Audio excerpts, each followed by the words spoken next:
I tell you, the first thing that I did when I knew that I was going to do this Q&A and I was going to see the movie is, and I do this with documentaries in general, is I went to see who funded them.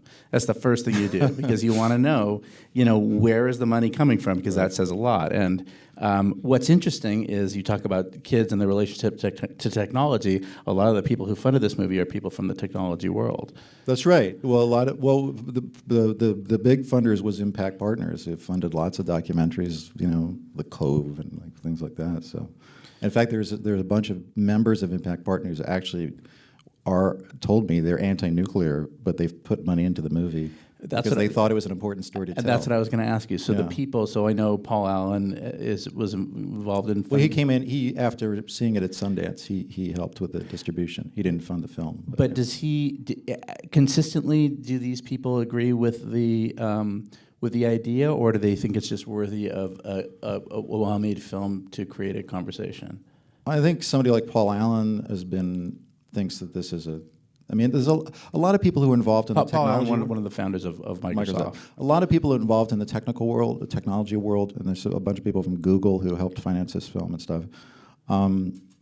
They understand technology, they understand energy because they're using gobs of energy, and they understand the challenges we face. And many of them see the technology revolution as kind of peaked out, and they see the next great revolution being energy. I think we are on the cusp of an energy revolution. Am I taking this too far? I also think of these kinds of people as being very rational people, and that they are able to look at the facts that you're presenting and say, even though when I see one of those big domes, I get all creeped out, that is an emotional reaction, and then I look at the facts, and I realize that my emotional reaction is not consistent with the facts. Yeah, they're problem solvers. These are all MIT guys, one of the best screenings I had my favorite screenings are when I'm preaching to environmental groups, but sometimes preaching to the choir is nice. And the biggest preaching to the choir screening I did was at MIT, and these kids are just they're amazing. They just they look at the world and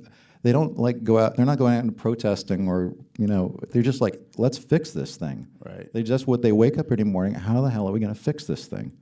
And I think there's also kind of a generational thing. They must not read the newspaper because But they're so positive. That's the thing that keeps me from wanting to think that anything can be changed every time I read the paper. We don't know how to fix things. No. They do. Right. Yeah, I hope so.